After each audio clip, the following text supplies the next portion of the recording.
Hello प्रिय विद्यार्थियों, good morning. आज हम राष्ट्रपति की शक्तियों के बारे में बात करेंगे।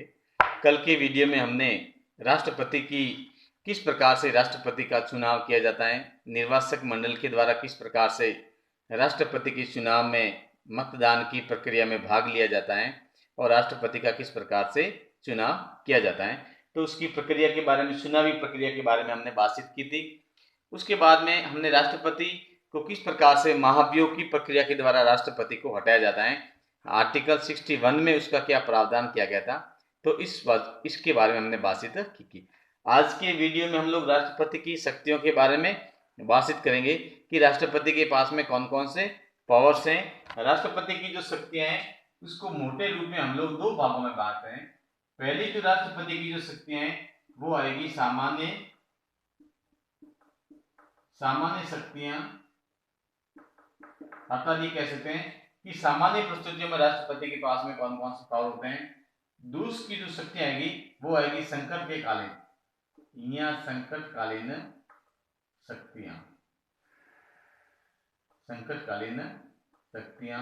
यानी देश में जब आपातकाल की स्थिति पैदा होती है, संकट की स्थिति पैदा होती है, आर्टिकल 352, आर्टिकल 356 और आर्टिकल 360, ये जो तमाम प्रकार की राष्ट्रपति की जो इमरजेंसी जो पावर है, इसका हम सेकंड में पढ़ेंगे। आज की वीडियो में हम लोग प्रयास करेंगे कि राष्ट्रपति के पास में सामान्य शक्तियां कौन सी है, यानी कि देश में एक सामान्य जो परिस्थितियां होती हैं उस समय राष्ट्रपति के पास में कौन कौन से पावर्स होते हैं, उसके बारे में बात करेंगे। यहाँ भारत के संविधान द्वारा राष्ट्रपति को सामान्य रूप से कार्य करने के लिए कौन कौन से पावर दिए गए उसके बारे में बातचीत करेंगे। तो उसमें कुछ मैं आपके सामने बिंदु और उसकी एक व्याख्या करने का प्रयास करूंगा। आप लोग ध्यानपूर्वक सुनेंगे या ध्यानपूर्वक वीडियो को देखेंगे। तो पहली बात हम करते हैं कि राष्ट्रपति के पास में कार्यपालिका से संबंधित महत्वपूर्ण शक्ति है।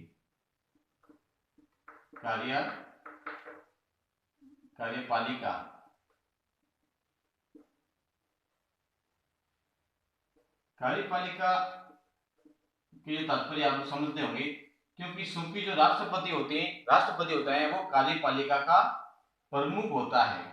हमने पढ़ा कि राष्ट्रपति एक संवैधानिक दृष्टि से देखते हैं कि राष्ट्रपति एक कार्यपालिका का प्रमुख व्यक्ति होता है। तो प्रमुख व्यक्ति होने के साथ में राष्ट्रपति के पास में बहुत से ऐसी जो शक्तियां होगी जो कार्यपालिका से संबंधित, या हम कह सकते हैं कि शासन एवं प्रशासन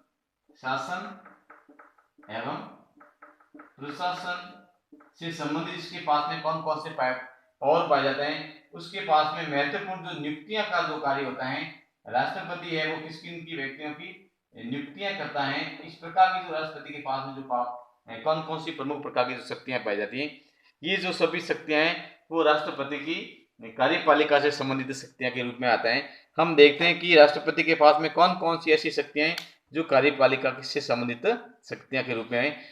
भारत के संविधान के आर्टिकल 53, आर्टिकल 53 में हम देखते हैं कि संघ की कार्यपालिका जो शक्ति होगी वो राष्ट्रपति के पास होगी। आर्टिकल जो हमारा जो 53 है, आर्टिकल 53 ये कहता है कि संघ की कार्यपालिका जो शक्ति होगी वो कार्यपालिका शक्ति राष्ट्रपति के अधीन होगी, और इस वजह से राष्ट्रपति के पास में कार्यपालिका से संबंधित एक बहुत ही महत्वपूर्ण पदों पर कार्य करने वाले या महत्वपूर्ण संवैधानिक पदों पर कार्य करने वाले व्यक्तियों की जो नियुक्ति है वो राष्ट्रपति के द्वारा प्रदान की जाएगी, और उन्हें पद च्युत करना या पद से हटाने का जो पावर होगा वो पावर भी राष्ट्रपति के पास में होगा। हम सबसे महत्वपूर्ण रूप से बात करते हैं कि जो नियुक्तियों के बारे में बात करते हैं तो सबसे पहले आती है प्रधानमंत्री, पीएम। तो प्रधानमंत्री की जो नियुक्ति होती है वो नियुक्ति राष्ट्रपति के द्वारा की जाती है, और प्रधानमंत्री की सलाह से जो अन्य मंत्रियों की नियुक्ति है, अन्य मंत्रियों की जो नियुक्ति है वो भी राष्ट्रपति के द्वारा की जाती है। उसके बाद में विभिन्न राज्यों के जो राज्यपाल है, सबसे महत्वपूर्ण है प्रधानमंत्री आ गया, उसके तमाम प्रकार के जो मंत्री आ गया। उसके बाद बात करते हैं हम लोग राज्यपाल के बारे में बात करेंगे। तो विभिन्न प्रकार के विभिन्न जो राज्य है, उन विभिन्न राज्यों में जो राज्यपाल है, राज्यपाल की नियुक्ति भी राष्ट्रपति के द्वारा की जाती है। लेकिन विद्यार्थी यहाँ ध्यान दें, हालांकि राज्यपाल की जो नियुक्ति की जो सिफारिश है वो मंत्रिमंडल द्वारा की जाती है, लेकिन उसकी जो नियुक्ति है वो राष्ट्रपति के द्वारा की जाती है। उच्चतम एवं उच्च न्यायालयों के जो न्यायाधीश हैं, हाई कोर्ट, सुप्रीम कोर्ट, जो सुप्रीम कोर्ट है और जो हाई कोर्ट है, इनके जो न्यायाधीश होते हैं, इनके न्यायाधीशों की नियुक्ति भी राष्ट्रपति के द्वारा की जाती है। उसके बाद में महालेखा परीक्षक संघ लोक सेवा यूपीएससी के अध्यक्ष एवं उसके सदस्य की जो नियुक्ति है वो भी राष्ट्रपति के द्वारा की जाती है। विदेशों में राजदूतों को जो नियुक्त किया जाएगा वो भी राष्ट्रपति के द्वारा किया जाएगा। इसके अतिरिक्त अंतर्राज्यीय परिषद आर्टिकल 263 में, आर्टिकल 263 की बात करते हैं, उसमें अंतर्राज्यीय परिषद का गठन किया गया था। तो उनके अंतर्राज्यीय परिषद के इसका भी जो इनकी जो नियुक्ति है वो भी राष्ट्रपति के द्वारा की जाएगी। उसके बाद में इलेक्शन कमीशन यानी कि निर्वाचन जो आयोग है, निर्वाचन आयोग के सीप एवं सदस्यों की नियुक्ति भी राष्ट्रपति के द्वारा की जाएगी। उसके बाद में वित्त आयोग है, राजभाषा आयोग है, पिछड़े वर्गों से संबंधित आयोग है, तो इन सभी की जो नियुक्ति है वो राष्ट्रपति के द्वारा की जाएगी। उसके बाद में राष्ट्रपति व्यक्तिगत रूप से मंत्रियों, राज्यपालों एवं भारत के महान्यायवादी को पदच्युत भी कर सकता है। तो इस प्रकार से हम कहते हैं कि राष्ट्रपति आर्टिकल 53 के अनुसार कार्यपालिका का प्रमुख होता है और कार्यपालिका का प्रमुख होने के कारण राष्ट्रपति के पास में महत्वपूर्ण जो पद है, हमारे देश की जो महत्वपूर्ण संवैधानिक पद है, इन संवैधानिक पदों पर नियुक्ति करने का अधिकार राष्ट्रपति के पास में होता है। इस प्रकार से हम बात करते हैं कि राष्ट्रपति के पास में, अब उसके साथ साथ में शासन संचालन से संबंधित भी राष्ट्रपति के पास में जो पावर होता है, हम देखते हैं कि विभिन्न जो विभाग हैं, विभिन्न विभागों में नियम बनाना है, दोनों सदनों की संयुक्त बैठक को बुलाना है, सर्वोच्च न्यायालयों के अधिकारियों या कर्मचारियों की नियुक्ति करना है तथा नियंत्रण एवं महालेखा परीक्षक की शक्तियों से संबंधित भी नियम बनाना है। तो इत्यादि जो तमाम प्रकार के जो कार्य हैं वो कार्य राष्ट्रपति के द्वारा संपन्न किए जाते हैं। उसके बाद में हम देखते हैं कि अगर वैदेशिक क्षेत्र की जहां बात करते हैं तो राष्ट्रपति विदेशों में भारत के जो राजदूत होते हैं उनकी जो नियुक्ति की सिफारिश भी करता है या उनकी मोहर भी राष्ट्रपति के द्वारा लगाई जाती है। उसके बाद में कूटनीतिक जो विदेशों के जो कूटनीतिज्ञ होते हैं जिनकी नियुक्ति भारत में की जाती है तो उनकी नियुक्ति भी राष्ट्रपति के द्वारा की जाती है। तो इस प्रकार से हम देखते हैं कि उनकी राजदूतों की नियुक्ति करना, उन्हें प्रमाण पत्र देना, ये जो कार्य हैं वो राष्ट्रपति के द्वारा ही स्वीकार किए जाते हैं। उसके बाद में हम कह सकते हैं कि अगर सैनिक शासन के या सैनिक क्षेत्र के बारे में जहां हम बात करते हैं तो राष्ट्रपति चूंकि तीनों सेनाओं का प्रमुख होता है, तो तीनों सेनाओं का प्रमुख होने के कारण राष्ट्रपति के पास में एक सैनिक शक्ति भी होती है, यानी कि जब देश में युद्ध की स्थिति पैदा होती है, हालांकि मंत्रिमंडल इसका फैसला करता है, लेकिन अधिकार या आदेश देने का जो कारण होता है, आदेश देने का जो अधिकार होता है वो राष्ट्रपति के पास में ही होता है। संसद की स्वीकृति से ही राष्ट्रपति इस प्रकार का कार्य संपन्न कर सकता है। उसके बाद हम सेकंड बात करेंगे, विधायी शक्तियों के बारे में बात करेंगे कि राष्ट्रपति के पास में कौन कौन सी विधायी शक्तियां राष्ट्रपति के पास में मौजूद होती हैं, यानी कि लीगल रूप से हम देखते हैं कि कानूनी रूप से देखते हैं कि राष्ट्रपति के पास में कौन कौन से पावर होते हैं। तो चूंकि हम देखते हैं कि भारत का राष्ट्रपति कार्यपालिका का भी वैधानिक प्रमुख होता है और कार्यपालिका का वैधानिक प्रमुख होने के कारण हम देखते हैं कि राष्ट्रपति भारतीय संसद का एक अभिन्न अंग होता है। हमने पार्लियामेंट के बारे में जब बात करते हैं कि भारत की जो संसद है, संसद के जो अंग उसमें देखते हैं कि राष्ट्रपति, लोकसभा एवं राज्यसभा ये तीनों से मिलकर बनती है, इसलिए कानून बनाने वाले मामले में भी देखते हैं कि राष्ट्रपति एक संसद का अभिन्न अंग के रूप में कार्य करता है। इसलिए इनके पास में विधायी क्षेत्रों में भी प्रमुख रूप से जो अधिकार पाए जाते हैं, जैसे संसद का अधिवेशन बुलाना, संसद का अधिवेशन राष्ट्रपति के द्वारा ही बुलाया जाता है। अधिवेशन को समाप्त करना, लोकसभा को समय से पूर्व भंग करना, अगर आवश्यकता हो तो लोकसभा को समय से पूर्व भंग भी किया जा सकता है। अब तक लोकसभा को 8 बार भंग किया जा सकता है। तो इस प्रकार से लोकसभा को समय से पहले भंग करना, संसद की संयुक्त अधिवेशन की बैठक को आमंत्रित करना, तो ये जो कार्य होता है ये राष्ट्रपति के द्वारा ही संपन्न किए जाते हैं। उसके बाद में राष्ट्रपति के द्वारा कुछ सदस्यों को मनोनीत भी किया जा सकता है। जैसे आपने देखा होगा कि हमारी जो लोकसभा है, एक तो लोकसभा है, दूसरी हमारी है राज्यसभा। तो लोकसभा में 2 एंग्लो इंडियन और राज्यसभा में जो 12 जो सदस्य होते हैं, जो कला, विज्ञान, वाणिज्य की शिक्षा के क्षेत्र में जो महत्वपूर्ण योग्यता रखने वाले व्यक्ति होते हैं, उन व्यक्तियों की नियुक्ति भी राष्ट्रपति के द्वारा की जा सकती है। तो आप लोग ध्यान रखोगे कि राष्ट्रपति के पास में सदस्यों को मनोनीत करने का पावर भी होता है। लोकसभा में राष्ट्रपति 2 एंग्लो इंडियन की नियुक्ति करता है तथा राज्यसभा में राष्ट्रपति के द्वारा 12 सदस्यों को नियुक्त किया जाता है। इस प्रकार का जो प्रश्न कई बार एग्जाम में आता रहता है, विद्यार्थी ध्यान रहे कि आप लोग इस प्रकार के जो प्रश्न है कई बार प्रश्न आता है कि राष्ट्रपति के द्वारा संसद में कितने सदस्यों को नियुक्त किया जाता है।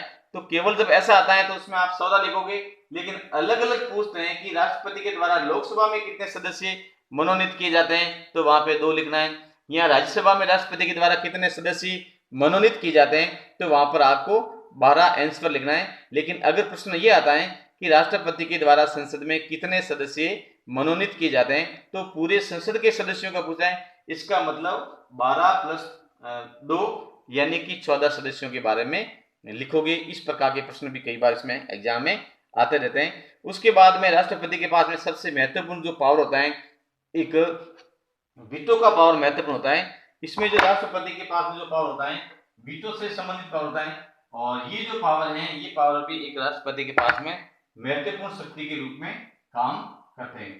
यानी कि राष्ट्रपति के पास में वीटो पावर होता है, और ये जो वीटो पावर है ये वीटो पावर 3 प्रकार का वीटो पावर होता है।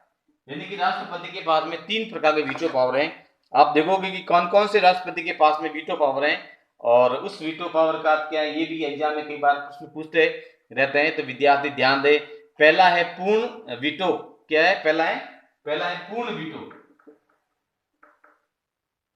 पूर्ण वीटो यानी कि इसका क्या हो गया है, जब कोई भी संसद द्वारा लोकसभा और राज्यसभा किसी बिल को बना करके या किसी विधेयक को पास करके राष्ट्रपति के पास में जब स्वीकृति के लिए भेजते हैं, अनुमति के लिए भेजते हैं, तो राष्ट्रपति अगर उसके ऊपर हस्ताक्षर नहीं करता है या उसकी अनुमति नहीं देता है, क्या करता है? अनुमति नहीं देता है।